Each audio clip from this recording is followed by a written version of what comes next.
Hola a todos, ¿cómo están? Bienvenidos a una emisión más de Poder RI. Como ya les había comentado por Facebook, hoy vamos a hablar de la declaración conjunta de México y Estados Unidos tras la ronda de negociaciones de la semana pasada alrededor de la crisis migratoria de la región y la amenaza de un posible aumento de aranceles de Estados Unidos hacia nuestro país. Como bien les dije en la emisión anterior, había que tener calma, confianza y esperar a ver cuáles eran los resultados de este proceso de negociación para ver exactamente a qué tipo de situaciones nos tendríamos que ajustar. Afortunadamente, arrancamos esta semana sin ese 5% extra de arancel a todos los productos de origen mexicano y sin la amenaza de que esto vaya en aumento hasta el mes de octubre y llegar a un 25% de arancel extra. Efectivamente, les repito, se llegó a una declaración conjunta, 4 acuerdos específicos firmados por los dos países a los que ambos países se comprometen y con la promesa de revisión en 90 días. Entonces, a lo largo de este video vamos a revisar exactamente cuáles fueron esos acuerdos, desglosarlos de la manera más objetiva posible y evitar la confusión en la menor medida posible también. Vamos entonces a recordar un poquito lo que dijimos la semana pasada. Ustedes recordarán que la semana pasada lo que les expliqué más bien era el asunto migratorio que detonó esta crisis, esta posible crisis arancelaria y las condiciones políticas tanto en el interior de Estados Unidos como en la región que nos llevaban a vivir una situación como esta. Al final les dije que había que tener calma, que había que tener confianza porque teníamos un cuerpo diplomático capaz y porque México tenía argumentos para la negociación. Es aquí donde quiero arrancar el video de esta semana. Vamos entonces a ver por qué les dije que había que tener confianza en nuestro cuerpo diplomático y a qué me refería con que México tenía argumentos en la negociación. Bueno, primero hay que dejar claro que la Secretaría de Relaciones Exteriores tiene una de las mejores reputaciones en este país. Para ingresar al Servicio Exterior Mexicano, para poder ser miembro de este cuerpo que representa a México en el exterior y que negocia por México en el exterior, hay que pasar por un proceso selectivo importante. Primero, acabar una licenciatura, por lo menos, si no es que más grados de estudio, dominar inglés y español y poder traducir una tercera lengua. Después, pasar por un proceso de selección bastante desgastante para poder entrar al Servicio Exterior Mexicano e iniciar ahí una carrera en ascenso hasta llegar a ser un importante representante de México en el exterior. Claro que, como en todos lados, en este país se ha prestado a que existan compadrazgos, ya que la capacidad para nombrar embajadores y cónsules es únicamente del presidente. En algunos casos se ha prestado para que sea el compadre del presidente o el amigo del presidente el representante de México en el exterior, pero esos son los casos menores. La verdad es que aparte duran muy poquito tiempo y salen inmediatamente del Servicio Exterior Mexicano y realmente nuestro cuerpo de carrera es el que lleva básicamente todas las representaciones de México por fuera. Si bien el secretario de Relaciones Exteriores no es miembro de este servicio exterior, dirigir una secretaría con tal prestigio, una de las pocas, les repito, en México que tiene un sistema meritocrático, pues evidentemente nos da confianza como mexicanos y nos da tranquilidad sobre el proceso de negociación que puedan llevar a cabo en el exterior. Y bueno, les dije que México tenía argumentos básicamente por dos razones. Uno, porque esta idea de la nueva óptica con la que tiene que verse la migración no es un asunto que se le haya ocurrido nada más a México, es una característica nueva que está surgiendo y que está siendo aprobada por la comunidad internacional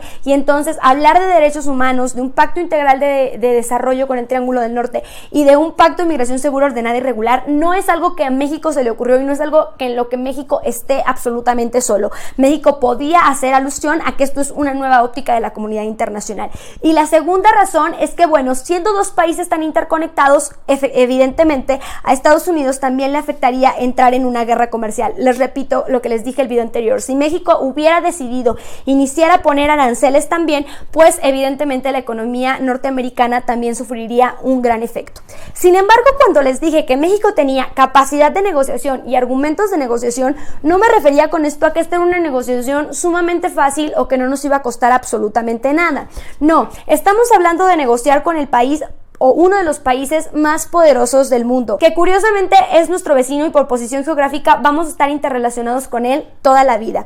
Mismo país con el que compartimos el 80% de nuestras exportaciones. México no se ha ocupado lo suficiente de hacer un trabajo de diversificación comercial y en este momento exportamos a Estados Unidos el 80% de nuestro comercio exterior. Por lo tanto, si consideramos eso y el tamaño de la economía mexicana versus la economía norteamericana, nos damos cuenta que para nosotros también hubiera sido un duro golpe el incremento de un arancel de este tipo.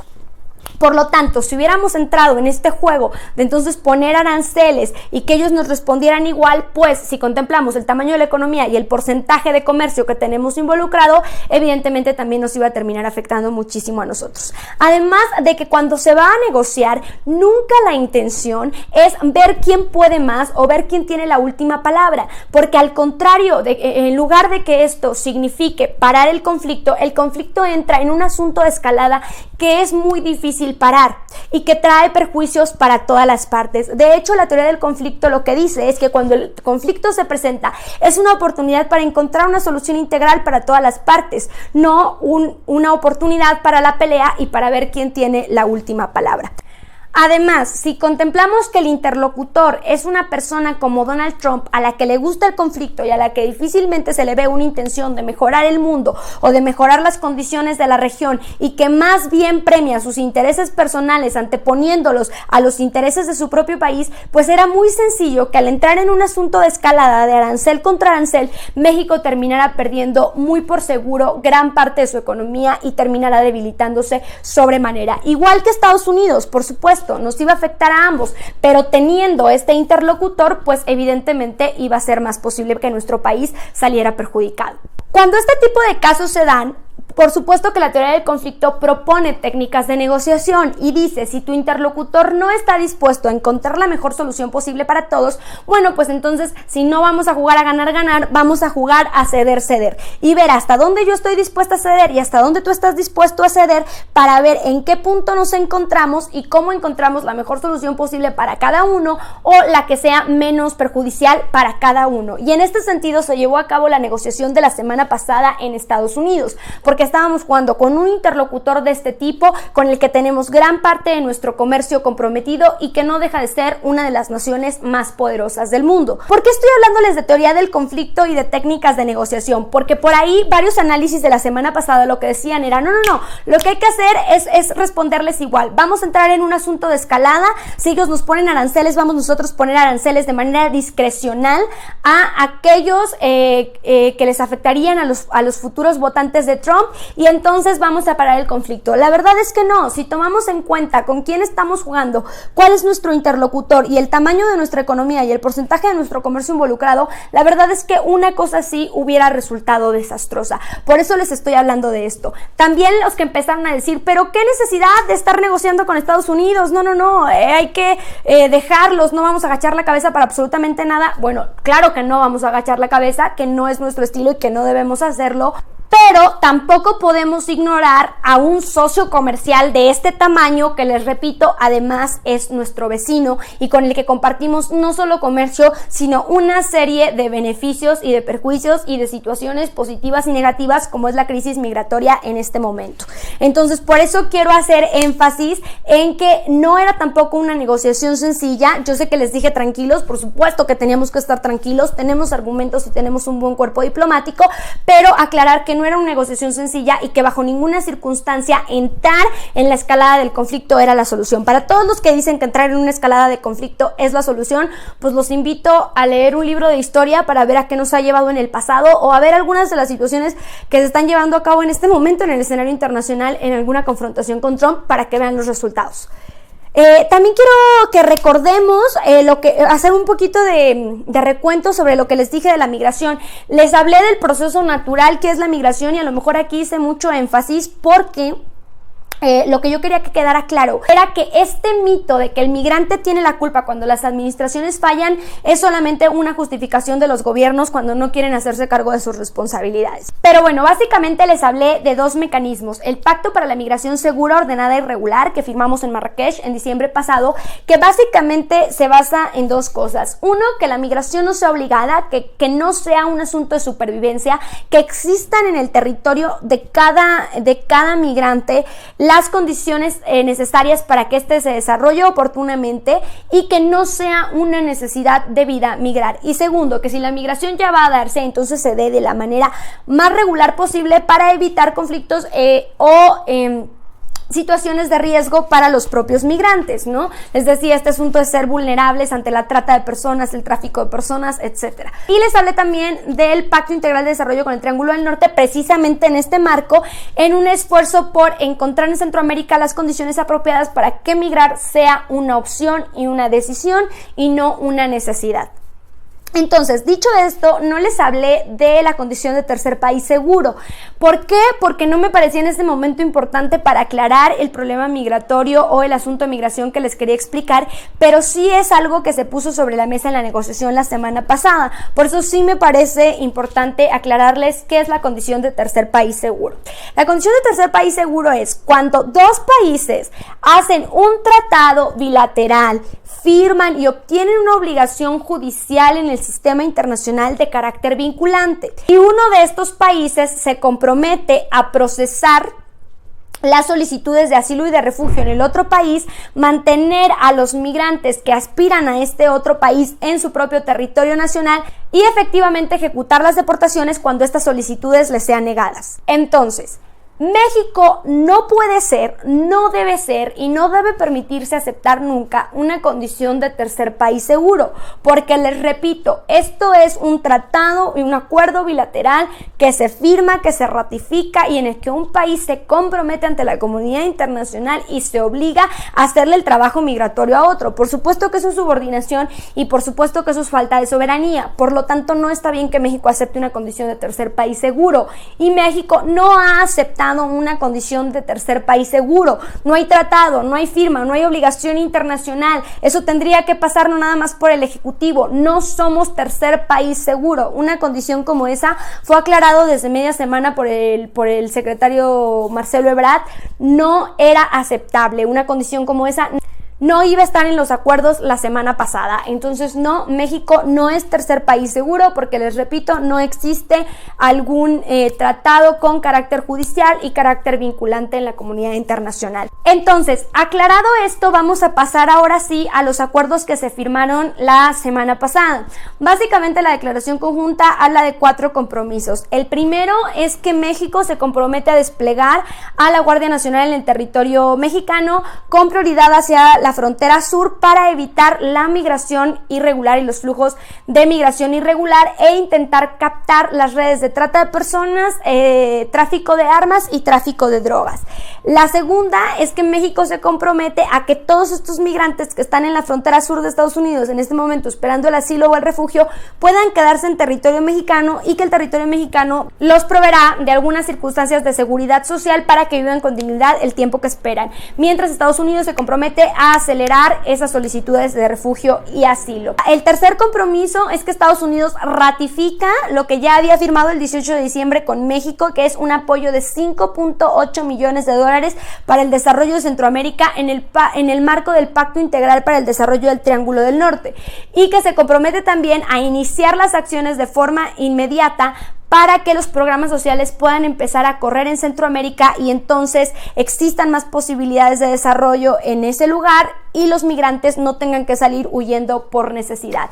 Y el cuarto acuerdo es el compromiso de que en 90 días ambos países se van a revisar, es decir, México va a revisar que efectivamente Estados Unidos está acelerando las solicitudes de asilo y de refugio y que efectivamente se estén llevando a cabo ya los programas sociales en Centroamérica, y Estados Unidos revisará que efectivamente México esté regulando el tráfico irregular de migrantes hacia la frontera norte. Entonces, vamos a analizar ahora sí los acuerdos para evitar confusiones, porque alrededor de los primeros dos, sobre todo, es que se ha prestado muchísimo la confusión. El primero, el canciller Marcelo Ebrard y el presidente de la República, Andrés Manuel López Obrador, ya aclararon que esta medida ya estaba dentro del Plan Nacional Mexicano, que de hecho la Guardia Nacional estaba por desplegarse en todo el territorio y que, digamos, la única modificación es que se ha hecho con inmediatez hacia la frontera sur para evitar las redes de trata de personas. Han aclarado que no es con la intención de violentar los derechos humanos de los migrantes y que al contrario es también para cumplir con el Pacto Marrakech de la migración segura, ordenada y regular, porque nos hemos comprometido a que no pueden pasar migrantes invisibles precisamente para evitar que sean víctimas de trata o de alguna red de tráfico. Por lo tanto, han dicho que este despliegue de la Guardia Nacional es más bien con la intención de mantener la migración de forma regularizada, matar dos pájaros de un tiro, cumplir con el pacto de Marrakech y cumplir ahorita con el acuerdo con Estados Unidos y de alguna manera asegurar que los migrantes no vuelven a ser víctimas en nuestro país. Han dicho que bajo ninguna circunstancia esta idea que tenemos los mexicanos en la cabeza de la retención migratoria, que no se van a violentar los derechos humanos y que al contrario esto tiene que ir acompañado del pacto integral que debe generar desarrollo en Centroamérica.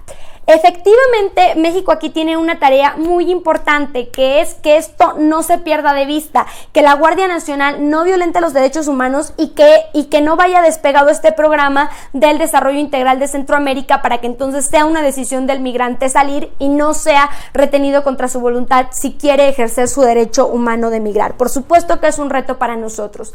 Pero ahora, el segundo punto, este asunto de que México ha aceptado que los migrantes que están en la frontera sur de México esperando sus solicitudes de asilo permanezcan en territorio nacional y aparte se les den las condiciones necesarias para que mantengan una vida digna durante su tiempo de espera. Bueno, pues lo que ha dicho el gobierno mexicano es que esto es por razones humanitarias únicamente, ha negado la condición de tercer país seguro y también por ser congruente con los tratados internacionales que hemos firmado. Deben saber también que firmamos y nos comprometimos con el Pacto de Refugiados de 1951, entonces tenemos que ser congruentes con la situación de los migrantes que están en nuestro país. Ante estos dos puntos que son los que se han prestado a más confusión, les repito, el país aclaró que bajo ninguna circunstancia existe ningún tratado, ningún acuerdo, ninguna relación vinculante, no se ha aceptado la condición de tercer país seguro y que se está haciendo esto por razones humanitarias y por razones de regulación y no como una cruzada contra los derechos humanos de los migrantes. Ahora, hay que ser conscientes de los retos que enfrenta México en este momento en esta materia. Por supuesto que tenemos como deuda diseñar y ejercer una política migratoria congruente y eficiente con los tratados internacionales que hemos firmado, con los derechos humanos, con el apoyo que le debemos a los migrantes centroamericanos y con la regulación que nos debemos con la región norteamericana. Con esta regulación indispensable también para la propia vida y la propia seguridad de los migrantes. Por supuesto que tenemos ese reto encima, por supuesto que México tiene que ser muy cuidadoso de no violentar los derechos humanos, como les dije en el video pasado, de no abandonar la bandera de defensa de los migrantes y de garantizar que estas medidas van acompañadas del Pacto Integral de Desarrollo que está impulsando y en el que Estados Unidos está decidiendo apoyar a partir de este acuerdo. Claro que no vamos a negar los retos. Ahora, ¿este acuerdo es satisfactorio? ¿Estamos satisfechos? Pues sí, la verdad es que fue una buena negociación. No se implementaron los aranceles, declaró el presidente Donald Trump que por el momento están completamente anulados y que no existe, digamos, un momento en el que vayan a retomarse. No aceptamos la condición de tercer país seguro y logramos la ratificación de Estados Unidos en el apoyo al Pacto Integral de Desarrollo con el Triángulo del Norte y el apoyo económico que va a empezar a desplegar programas a partir de ahora. Entonces, realmente fue una negociación exitosa. Sí, estamos, les digo, conformes, por supuesto, hemos conseguido esto. Estados Unidos ha cedido en no imponer aranceles y en acelerar el apoyo hacia el Triángulo del Norte, y México ha cedido en regular la migración, lo que en teoría nos debe ayudar para evitar tragedias con los migrantes o evitar que se sigan violentando sus derechos humanos en este tremendo paso que tienen que hacer por necesidad. También hablamos de que esto es una negociación que se dio en términos de un compromiso regional, entendiendo que la migración irregular que estamos pasando desde Centroamérica hasta el norte en este momento es un problema conjunto, es un problema que debemos resolver todos y que debe resolverse primero por la dignidad de los centroamericanos. Así que en este sentido, pues realmente la óptica con la que se logró ver la negociación y con la que se puede ver la declaración conjunta, pues es apropiada, es aceptable y nos deja bien parados. México cedió en ciertas cosas, Estados Unidos cedió en otras. Por ejemplo, que Trump declaró va a haber aranceles y nada los va a parar, e inmediatamente se pararon y está ahí el apoyo económico para Centroamérica. Y bueno, México se dio por razones humanitarias también al registro y la regulación de los migrantes centroamericanos. Entonces, en este sentido debemos de sentirnos tranquilos y por supuesto que tenemos que estar cuidando los retos que tiene México, pero sentirnos tranquilos y orgullosos de una negociación que sí fue exitosa y que de hecho fue muy eficaz y muy rápida, porque ya los aranceles estaban planeados para el 10 de junio y no ha sucedido así. Entonces, por supuesto que tenemos que estar tranquilos en ese sentido. No les digo con esto que ya no va a pasar absolutamente nada. Les repito, México tiene un importante reto de política migratoria que cubrir, tiene que estar al pendiente y equilibrar los intereses centroamericanos, los intereses norteamericanos, los intereses nacionales, siempre defender los derechos humanos, pero al mismo tiempo regular, cumplir con los pactos internacionales y asegurarse de que la región centroamericana se impulse. También hay que contemplar que Donald Trump va a seguir en campaña, entonces probablemente hasta noviembre puede seguir alguna presión de este tipo. Afortunadamente la cláusula que dice que vamos a esperar 90 días para la revisión nos da de alguna manera tiempo de desahogo para esperar que en este momento no se le vaya a ocurrir alguna medida disparada al presidente de Estados Unidos, pero por supuesto que hay que estar también al pendiente de eso. Entonces no con esto les digo que no tengamos retos que cumplir, pero sí que hemos tenido una negociación exitosa en el marco de lo que se podía esperar. Ahora, ¿por qué me urgía tanto hacer este video y por qué de hecho les puse en Facebook que tuvieran cuidado con los análisis que estaban viendo o pseudoanálisis que estaban viendo? Porque realmente lo que yo veía era una polarización tremenda. Si se fijan, no había como una explicación clara de cuáles habían sido los resultados de la declaración conjunta, de qué significaban exactamente y de si habían representado éxito o no para México. Por un lado estaban los comentarios triunfalistas, con los que concuerdo más porque les repito, esta sí fue una negociación exitosa, pero de alguna manera con tintes de fanatismo, y por otro lado estaban aquellos análisis o pseudoanálisis que lo que estaban haciendo era sacar de contexto la negociación, minimizar el éxito de la negociación e incluso mezclándola con mentiras para alterar la opinión pública.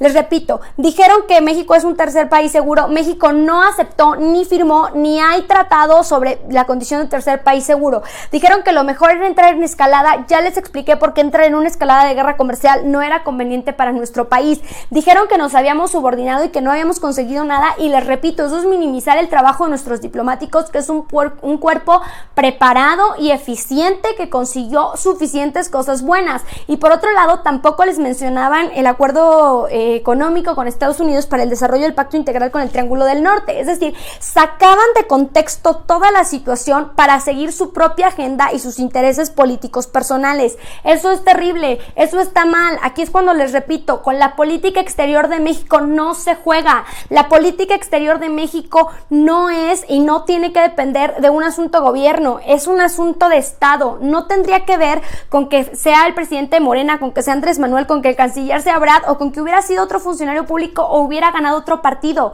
Cuando una nación tan poderosa como Estados Unidos te está presionando, toca que te pongas del lado de tu país y toca que analices objetivamente los logros de tu país, porque pisotear la negociación como se hizo, burlarse de los resultados y descontextualizar como se ha hecho, déjenme decirles que no es burlarse del presidente, gente, no es burlarse del canciller, es burlarse de su país. Hacer memes grotescos sobre un resultado exitoso y querer hacerlo parecer como un fracaso es burlarse de México. Están pisoteando el nombre de México, no de algún gobierno, y lo están haciendo para seguir una agenda personal. Entonces, muchísimo cuidado con quienes están haciendo análisis o con quienes les están diciendo exactamente qué pensar alrededor de esto, pero no les están explicando, no les hablan del Pacto Integral de Desarrollo, no les hablan del Pacto de Marrakech, no les hablan del Pacto de Refugiados, no les explican absolutamente nada de cómo funciona el sistema internacional o los tratados bilaterales, y solamente les dicen que México es un tercer país seguro, pero no les dicen que para eso tiene que haber un tratado bilateral y tiene que firmarse algo.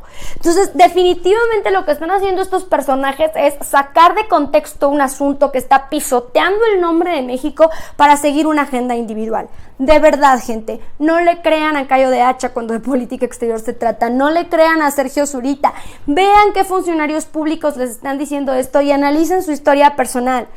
Yo no digo que Cayo no sea oposición, qué bueno que ha tomado la batuta de ser opositor y es muy valioso su trabajo como opositor, pero la verdad es que está siguiendo una agenda personal, no sabe de política exterior, no tiene conocimiento sobre el sistema internacional ni sobre esta serie de tratados, y lo único que quiere es dañar la imagen del presidente, que está bien si desea ser oposición, tiene su libertad de expresión, pero dañar la imagen del presidente a costa de México no se vale. A todos esos que están diciendo es que es por el bien de México y es que es México lo que me preocupa, no se hagan, porque si no saben, les informo que cuando pisotean un acuerdo de este tipo, están pisoteando el nombre de su país, no el de su presidente o no el de un partido político. Sergio Zurita, otro tipo de personajes políticos que quieren expresar su posición política, está bien, pero de política exterior no saben nada. Entonces, cuando analizan esto como un fracaso, de verdad hay que pedirles primero que se informen, porque lo que están haciendo es malinformando a la gente, diciendo mentiras alrededor de esto.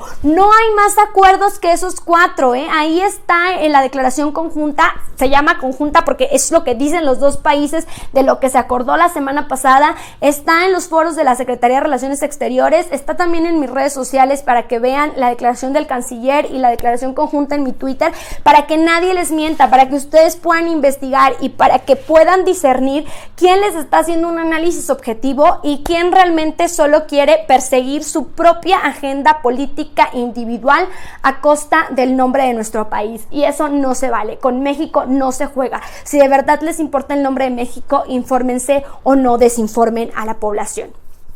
Si se fijan, estas personas que les están diciendo que esto fue un fracaso ni siquiera tienen una postura clara. Por un lado, no les gusta la idea de la Guardia Nacional en la frontera sur porque dicen que esta medida no es humanitaria, y les digo, aquí sí tenemos que ser muy críticos y verificar que la Guardia Nacional no dañe los derechos humanos y se hace un proceso de regulación de acuerdo con el Pacto de Marrakech y que no sea una medida no humanitaria, pero están diciendo de ley, están dando por sentado que esto es una medida no humanitaria, pero al mismo tiempo no están de acuerdo con que recibamos a los migrantes que están en la frontera norte y les demos condiciones de seguridad social que porque no son nuestro problema. Entonces, ¿tienen una visión humanitaria de la migración o tienen una visión humanitaria de la migración? Porque no entiendo. Y de lo que me doy cuenta es de que básicamente están solo defendiendo su propia agenda política personal y la están anteponiendo a los intereses de México. Si Estados Unidos no ha tenido la estatura política de poner primero los intereses de su país y el presidente está anteponiendo sus intereses electorales, tengamos nosotros la estatura política suficiente para no hacer lo mismo. Porque déjenme decirles algo, México siempre es primero y siempre debe ser primero. Entonces, bueno, dicho esto, me despido de ustedes, nos vemos la próxima semana. De verdad estoy muy enojada porque la gente que pone el nombre de México por delante y que lo pisotea para hacer crecer su carrera me molesta muchísimo. Pero bueno, es todo por hoy. Espero verlos la próxima semana con algún tema diferente. Por supuesto que vamos a estar al pendiente estos 90 días. Tenemos que estar ahí con ojo crítico sobre la óptica de la nueva política migratoria mexicana y vamos a estar al pendiente de todo lo que sea necesario. Nos vemos la próxima semana con un nuevo tema. Les repito, por mi parte es todo. Recuerden que si este tema les pareció interesante y si les parece información que deben compartir con sus conocidos, no olviden de un like, suscribirse y compartir en sus redes sociales. Y por supuesto les recuerdo que aquí están las mías por si quieren tener acceso a más información, ver más análisis o incluso que les hable de temas diferentes, porque estoy todo el tiempo publicando. Muchas gracias y nos vemos la próxima semana.